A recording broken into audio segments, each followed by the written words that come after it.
नमस्कार साथियों, आप सबों को ज्ञानेश्वर गौतम का नमस्कार। आइए आज यात्रा करते हैं सिवान की, क्योंकि आज सिवान का राजनीतिक पारा थोड़ा चढ़ा हुआ है। दरअसल आज हिना साहब ने पूरे दल बल के साथ अपना नॉमिनेशन फाइल किया एज ए इंडिपेंडेंट कैंडिडेट।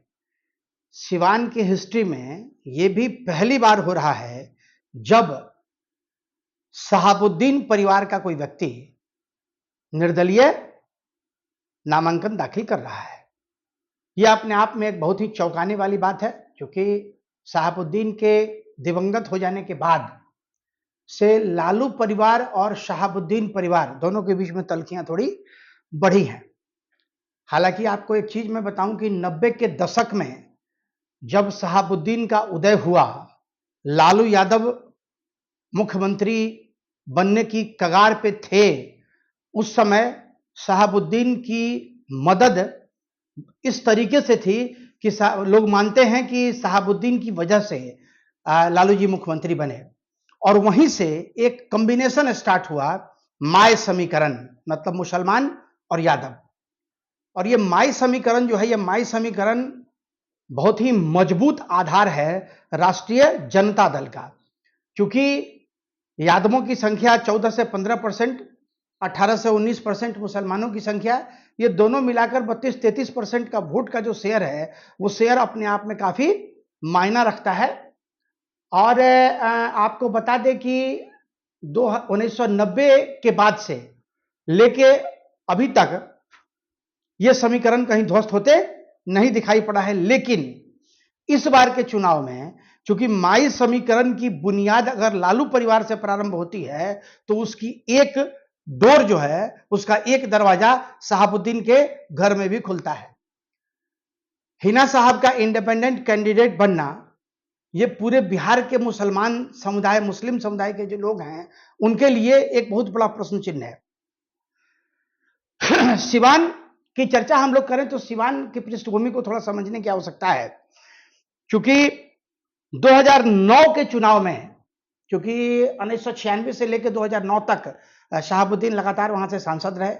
90 से लेकर 96 तक 95-96 तक शहाबुद्दीन वहां विधायक भी रहे हैं सिवान से। बाहुबली हैं। छात्र राजनीति के बाद सीधा उनका संपर्क लालू जी से हुआ, माले से लड़ते हुए। आप ये मान के चलिए कि सवर्णों का एक बहुत बड़ा समुदाय शहाबुद्दीन को सपोर्ट करता था। कारण यह था कि जो सवर्ण समुदाय के लोग हैं, खास करके जो राजपूत हैं, भूमिहार हैं, उन लोगों के पास जमीनें काफी थी, और उन जमीनों पर लाल झंडा गाड़ के उस पर कब्जा करने की कवायद सिवान में चल रही थी। उससे लड़ने के लिए सवर्णों का समर्थन शहाबुद्दीन को मिला, और शहाबुद्दीन ने, आप ये मान के चलिए कि शहाबुद्दीन ने माले का अंत वहां से किया और लोगों को उससे निजात दिलवाई। हालांकि उसके बाद और भी बहुत तरह की घटनाएं, बहुत तरह के घटनाक्रम बदले, लेकिन शहाबुद्दीन का एक वक्त था 4 बार सांसद और 2-2 बार विधायक रहने की वजह से शहाबुद्दीन का एक दबदबा था। शहाबुद्दीन को सिवान में साहेब के नाम से जाना जाता था। तो अब सियासी समीकरण की हम अगर बात करें अभी इस वक्त, तो इसके पहले, इसके पीछे की पृष्ठभूमि में थोड़ा सा हम लोगों को झांकना पड़ेगा। 2009 से लगातार हिना साहब चुनाव लड़ रही हैं। 2009 में भी लड़ी, 2014 में भी लड़ी और 2019 में भी लड़ी। तीनों बार ये चुनाव हार गई। लेकिन 2009 के चुनाव में ओम प्रकाश यादव को 36.8% मत प्राप्त हुए थे और इनको टोटल 2,36,194 वोट मिले थे। उस समय यह बजाता इंडिपेंडेंट उम्मीदवार के तौर पे इन्होंने चुनाव जीता था वहां ओम प्रकाश यादव। हिना साहब को 1,72,764 मत आए थे, जो कि 29.6% था।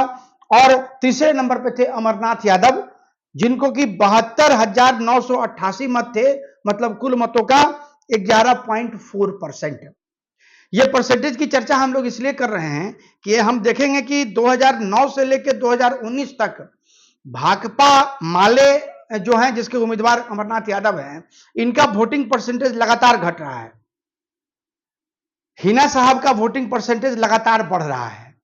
हालांकि चुनाव में जीत दर्ज करने वाले जो उम्मीदवार हैं उनका भी वोटिंग परसेंटेज लगातार बढ़ रहा है।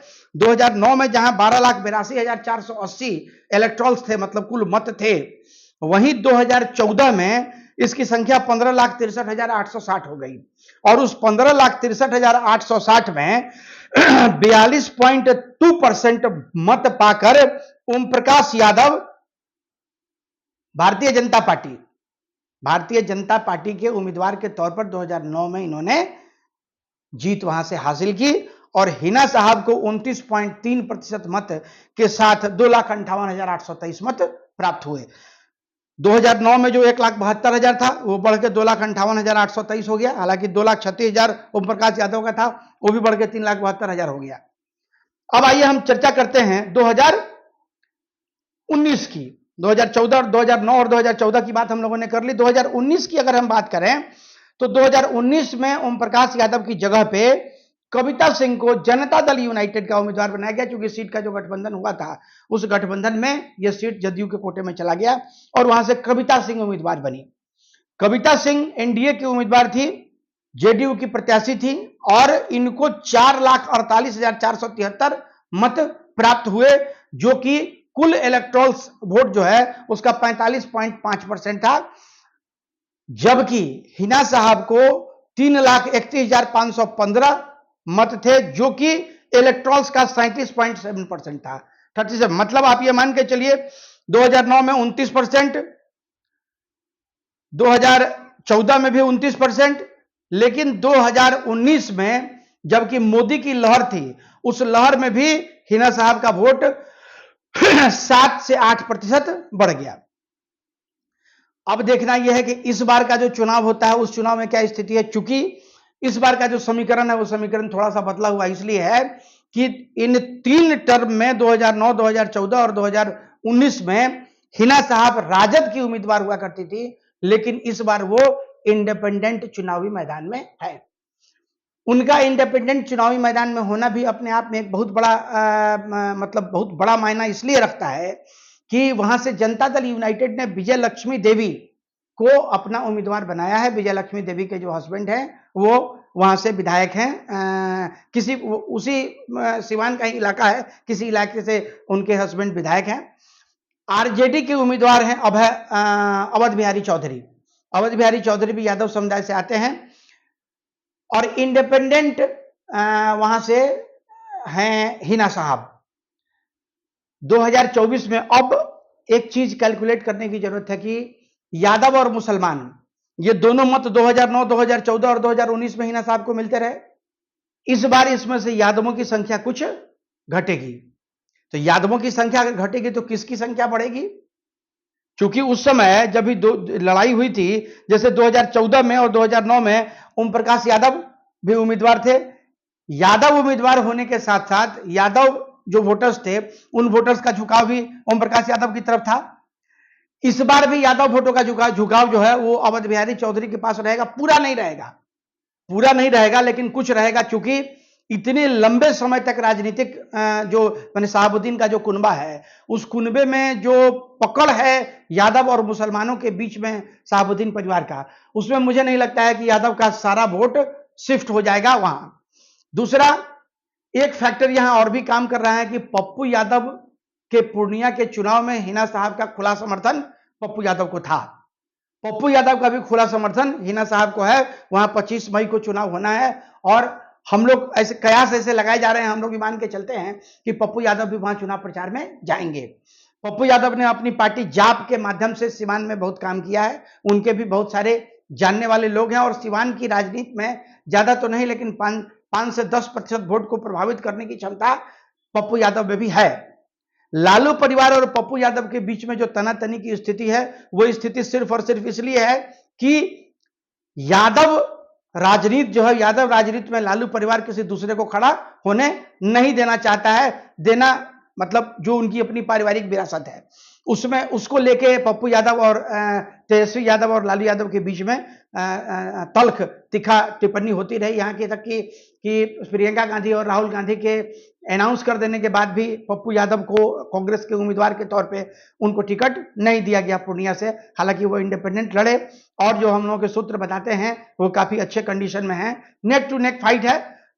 और दुर्भाग्य की स्थिति यह है कि जिसको राजद ने अपना उम्मीदवार बनाया था वो लड़ाई में कहीं दिखता ही नहीं है।